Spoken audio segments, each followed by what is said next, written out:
hoje ter a honra de receber aqui em nossos estúdios doutora Yanara Pessoa Leal, ela que é advogada especialista em Direito Ambiental. Ela é graduada em Direito Ambiental, graduada em Direito, claro, e pós-graduada em Direito Ambiental Urbanístico pelo SINTEP. Possui a especialização também em Perícia e Auditoria Ambientais pela Uninter. Advogada eleitoral, atua também, ela é funcionária da SUDEMA, aqui do estado da Paraíba, e dizer da grande satisfação, da grande alegria aqui de recebê-la aqui em nosso estúdio. Já faço uma confidência aqui, a doutora Yanara sabe disso, também ter chamado a Yanara, que é minha colega, minha amiga, para a gente quebrar esse clima aqui do formalismo, que é uma das bandeiras do CIDEAL, falar fácil, inteligível, para que as pessoas entendam, aquelas que não são da área, e dizer que a gente já tinha tentado, acho que uma vez ou duas vezes já trazê-la para cá, mas tudo que é no tempo de Deus, né, que chegou a hora de você nos prestigiar com o seu cabedal de conhecimento, para que a gente possa interagir e trazer aquilo que está em voga, né, os chamados crimes de plástico. Né, o que é isso?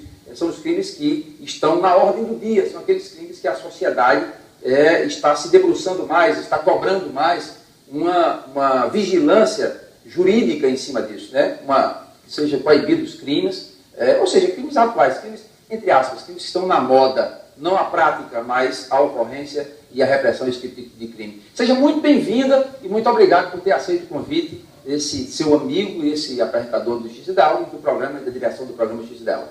Ricardo, o prazer é todo meu. Obrigada pela amiga. É verdade, mas é minha amiga, tenho certeza. Com certeza, e que Deus nos abençoe nesse momento. Vamos lá, olha só, a gente vai trazer essa temática aqui, ela trabalha na SUDEMA, né?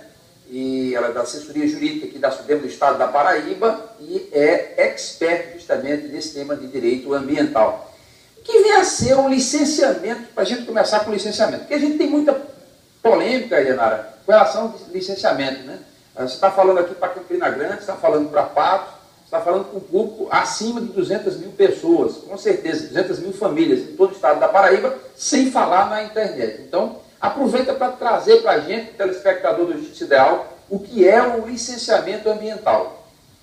Pois não, Ricardo, como desenvolvimento econômico, a utilização dos recursos naturais e ambientais, eles são inerentes, né? E a racionalização tem que acontecer para que esses recursos não se tornem esgotáveis, porque a grande maioria eles não são renováveis, a respeito da água, dos vegetais, dos minerais. Então, a administração pública, o poder público, o órgão ambiental, na realidade, ele precisa delinear sistemas, modalidades de uso e, com isso, as atividades que efetivamente ou potencialmente poluidoras possam causar degradação ou impacto ambiental, elas precisam usar esses recursos de forma graduada, de forma racional, né? Usar racionalmente esses recursos, né? E é através da licença ambiental que o órgão ambiental lança a mão desse instrumento para estabelecer os projetos, os planos, a maneira como vai ser utilizada, né? Contabiliza também a questão socioambiental e em casos de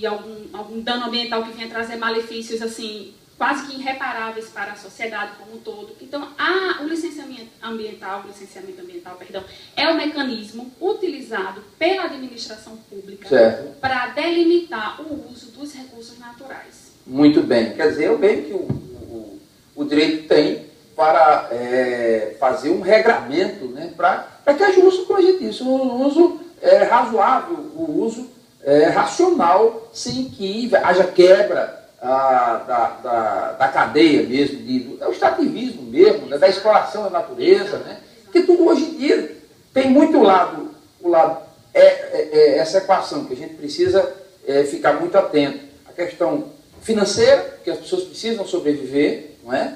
E gerar trabalho, emprego, ou seja, do extrativismo, mas também tem a questão da sustentabilidade. E ainda tem, eu acho que um trinômio, e ainda a questão da exploração, né, porque é necessário, né, a questão econômica, né, e a continuidade para que aconteça. E tem também um terceiro ponto que eu gostaria de frisar, que é a questão ideológica, filosófica, porque tem tudo isso, que o pessoal que é mais ligado, né, às culturas, sabe, por uma questão de, sei lá, não comer carne, só a título de exemplo, né, a título de ilustração. de não comer carne ou ser vegetariano, enfim.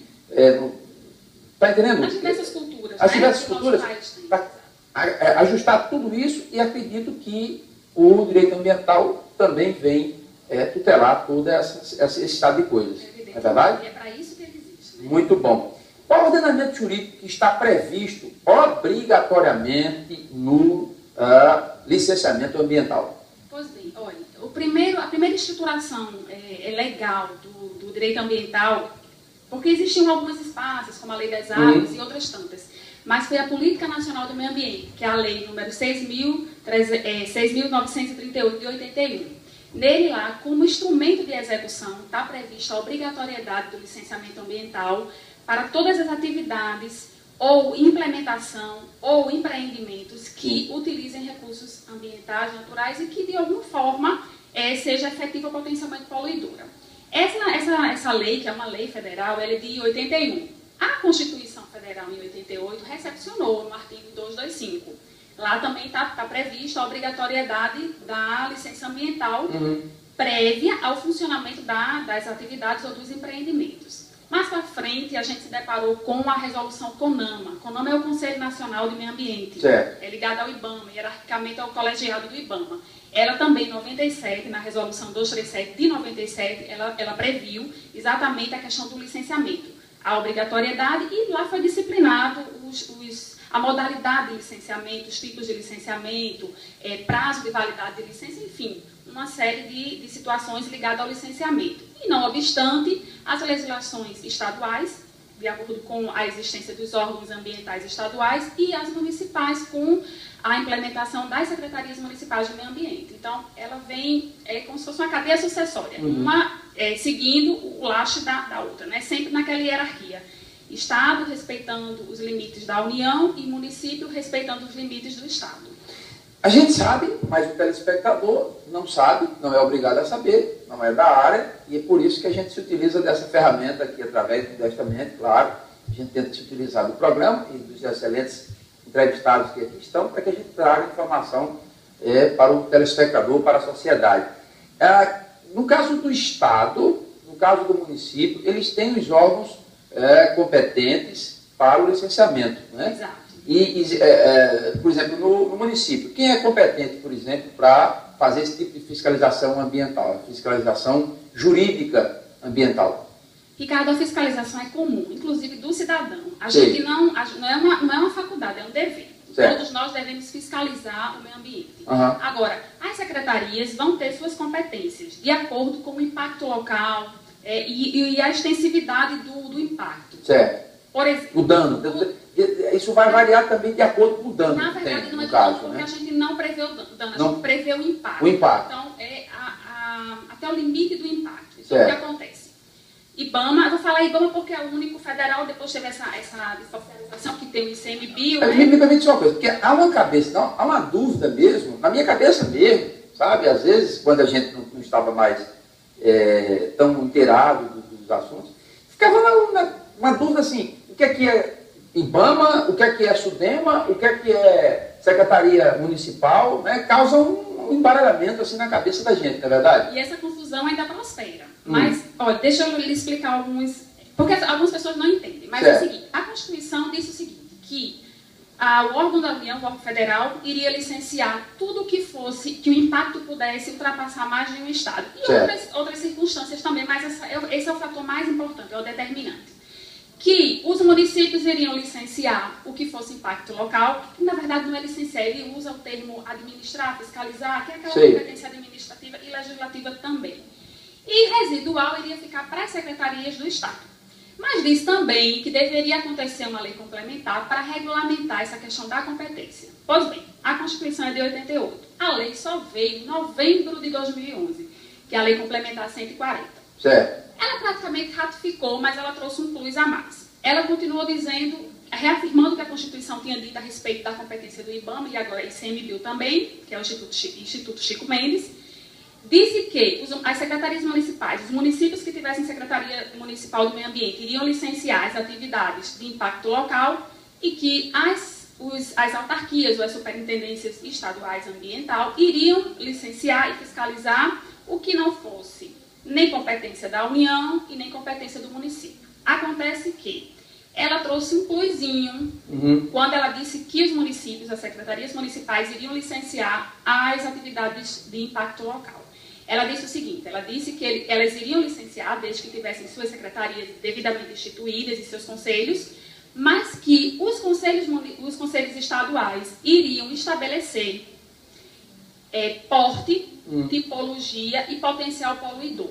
E no estado da Paraíba, o COPAN, que é o Conselho Estadual do Meio Ambiente, ele deliberou, em fevereiro, se eu não me engano, de 2013, a deliberação, se eu não me engano, é a 3458, se eu não me engano é essa, a deliberação do COPAN. E nessa deliberação... Conselho Municipal... Conselho Municipal do Meio Ambiente do estado da Paraíba. Eu estou falando a nível do estado de Paraíba. Certo. E ela deliberou. E ela diz o seguinte, que as secretarias municipais do meio ambiente do estado da Paraíba, de todo o estado, vão licenciar, tem competência desde que tenham seus conselhos, etc. e tal, vão licenciar as atividades que o impacto seja local. Certo. Ponto. De micro e pequeno porte e pequeno potencial poluidor. Ou seja, qualquer atividade que esteja à margem dessa tipologia e desse porte terão que firmar com o governo do estado, e não é uma celebração de termo de cooperação